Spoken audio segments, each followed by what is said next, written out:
17KO いっぱいという選手です。ただ前回ねですが、石田さんに168センチ同士、リーチは尾崎が164、九州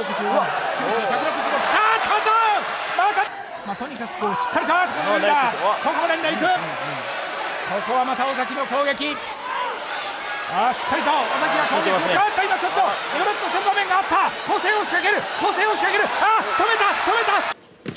ナイスボディ。なかなかこう逆にこうサラブタンの方は攻めにくそうですね。プレッシャー完全にかかってますね。左しっかりと今日は右が出ています。さあ第1ラウンド、倒れた立ち上がりましたけれども、いやー本当に第1ラウンドのこう終了間際で村井さん空を切りました。そして逆に追い詰める。さあここはまた尾崎のチャンス。倒れた。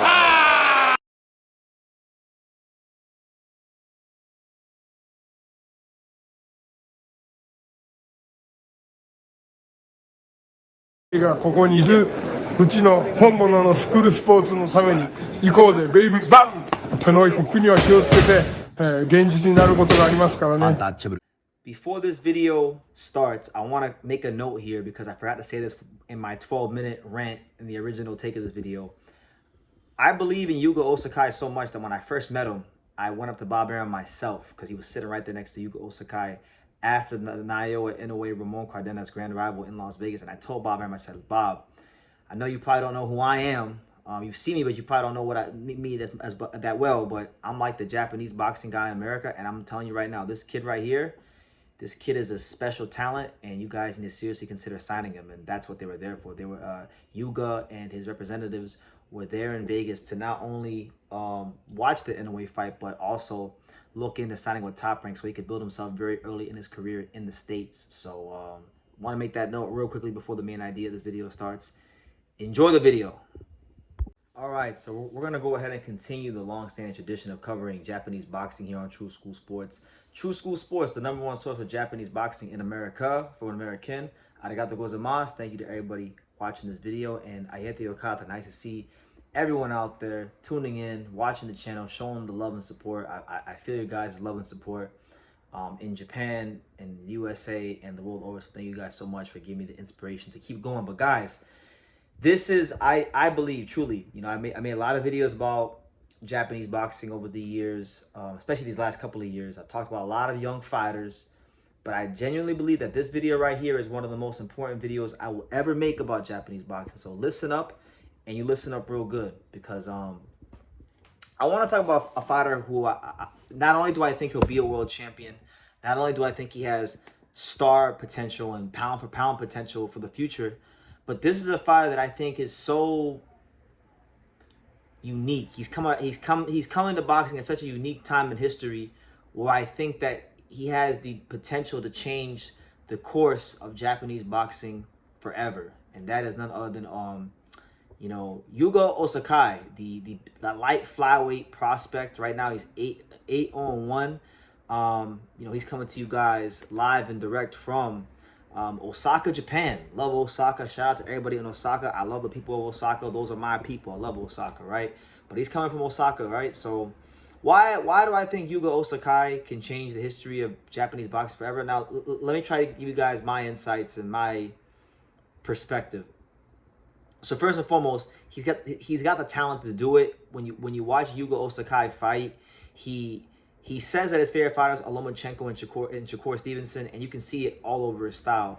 You see the ability to pivot off to the side like Lomachenko, but then you also see the ability to measure distance and take that little step back out of the southpaw stance to make the opponent's punches fall just short like Shakur Stevenson.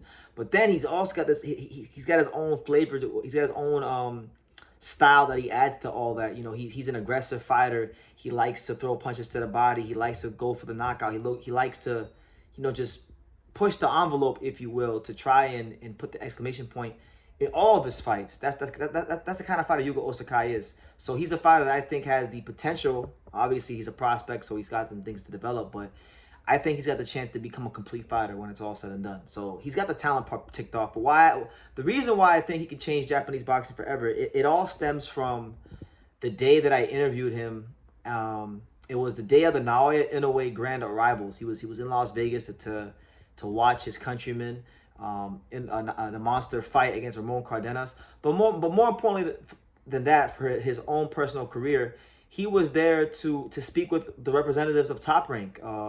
He was there after the Grand Rivals, sitting next to Bob Arum, sitting with Derek Harmon, the security guard and former fighter, there with Carl Moretti, and they were there, like his team and representatives were there because they wanted to pitch the idea of Yuga, coming to America early. He only has 9 fights. He's 22 years old. And let's be honest, guys, there hasn't really been too many Japanese fighters that come to America at 22 years old, like he's planning to do. Japanese boxing is very structured. You have Mr. Honda and Ohashi.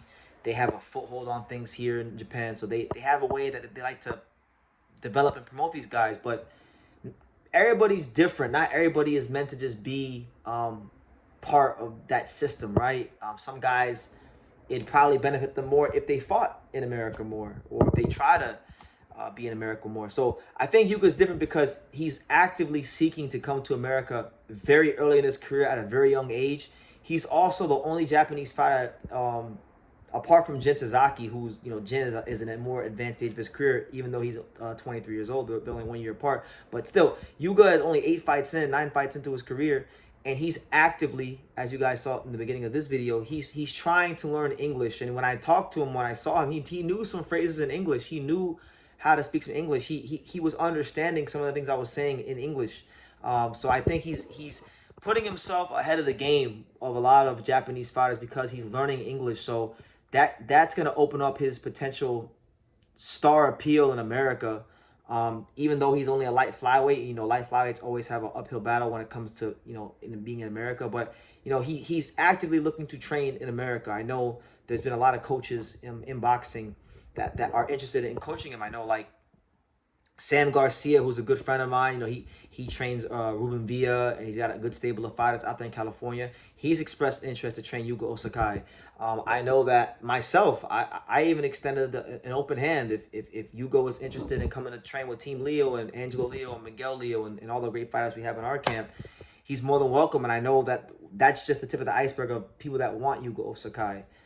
So you're talking about an elite talent. You're talking about a guy that is seeking American stardom early in his career. You're talking about a guy that's learning English at a very young age and seems excited about it.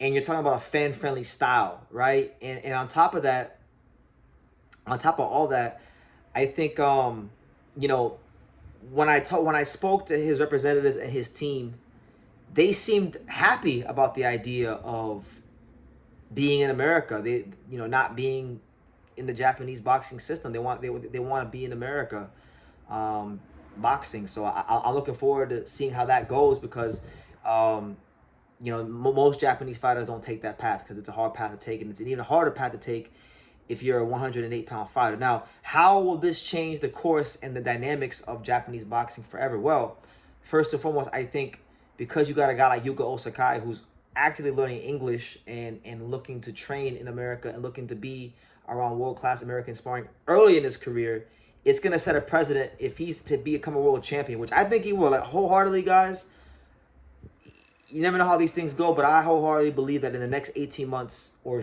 shorter, Yuga Ozaki will have a world title wrapped around his waist. Because remember, he's at 108 pounds. He's only, if you look at the rankings right now, if you just take a quick survey of the rankings, he's ranked number 11 in the IBF. He is ranked number 10 in the WBC, and he is ranked nowhere in the WBO. So he's ranked in 3 of the 4 sanctioning bodies. So he's already right there. And I don't think it's out the realm of possibility that you see Yuga Ozaki fight for a world title in 2026. So that's what I'm saying. I think he has a chance more than like a lot of guys. There's fighters that I think are more advanced in their career than Yuga Ozaki.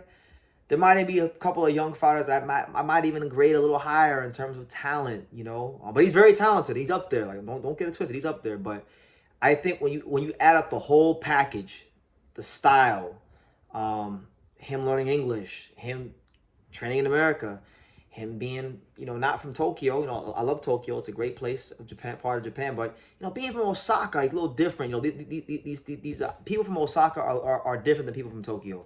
I'll tell you guys that right now. They're a little more outgoing. They're a little bit more out there, a little bit more crazy. I'm not saying that's how he's going to be, but I'm saying, you know, he's from a part of Japan that has produced some good fighters, of course, but not to the degree of like Tokyo, you know.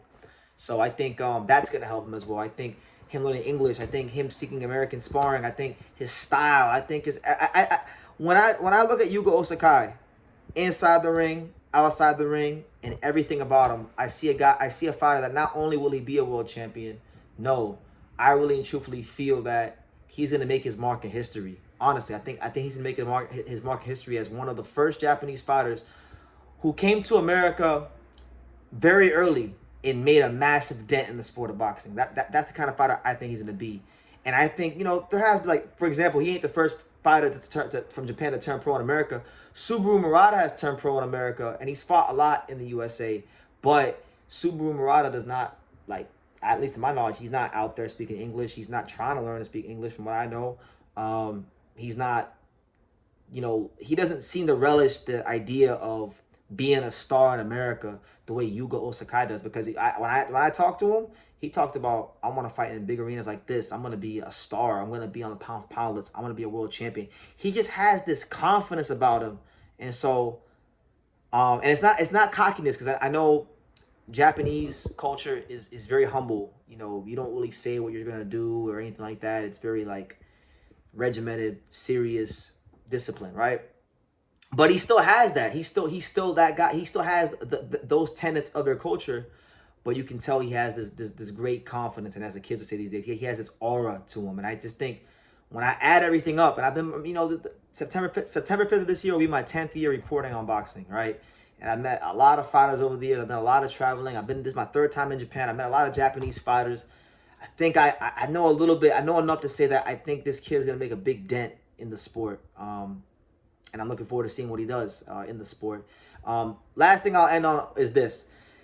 I think he has a great chance to be one of the biggest stars in Japan also because of the fact that in his weight class, when you could survey who are the best fighters in and around his weight, I mean, just here in Japan, you have Shokichi Iwata, who is only ranked 1 spot ahead of him on box record number 9 in the world. Carlos Canizales is actually ranked below Yuga Ozaki at number 11. Like, there's guys right now. I'm telling you guys, there's fighters I think right now within the next 6 to 8 months Yuga could fight. The guys with names, guys like Rene Santiago, guys like Iwata, guys like Carlos Canizales. I think Yuga could beat these guys in the next 6 to 8 months. Because that's the kind of talent I think we're talking about here. He fights with a big confidence. He fights with a big imagination. He fights with a massive skill set. It's the best way to describe Yuga Ozakai's style is disciplined creativity. That's how I would describe him. Disciplined creativity, because that's how he fights. He's a creative fighter, but he's still disciplined in doing so. And I'm telling you, I know right now, Naoya Inoue is the big thing. I know Junto Nakatani is the big thing. I know Ken Shiro was a big point of discussion here on this channel. There's a lot of great Japanese talents right now. But I don't think, outside of the monster, of course, I don't think there's going to be a more influential fighter from Japan over the next 5 to 10 years than Yuga Ozaki, because of everything he's doing outside the ring to enhance what he already is inside the ring. And if you guys don't know who he is, if you don't, you know, you may come across this video a year from now when he becomes champion, or 18 months now when he becomes champion. But mark my words, you will come out of this video and you're gonna say, "Damn, BT knew what he was talking about. BT was right. How did he know these things?" Because sometimes God just gives people the ability to see things before they happen. So I'm not trying to be no boxing hipster. I'm just telling you guys what I really truly believe. This kid, as a whole package, not just a talent inside the ring, but as a whole boxing entity, is a special fighter from Japan that I think is going to move the needle in ways that very few, if any, fighters from Japan have ever moved the needle outside of the land of the rising sun. So I'll leave it at that. You guys let me know what you think in the comments down below. What do you think about Yuga Ozaki and what he could become in the future? I'm looking very forward to seeing what he does. Right now, as it stands, he does not have a fight lined up. I do know that he is actively training in California. So we'll see what happens next. I'll keep you guys posted. But yeah, leave your comments down below. Make sure you guys take the time to subscribe. And like I say in every single one of these videos, you can love me or you can hate me, but I'm just a kid from Dania. So until next time, take care, guys.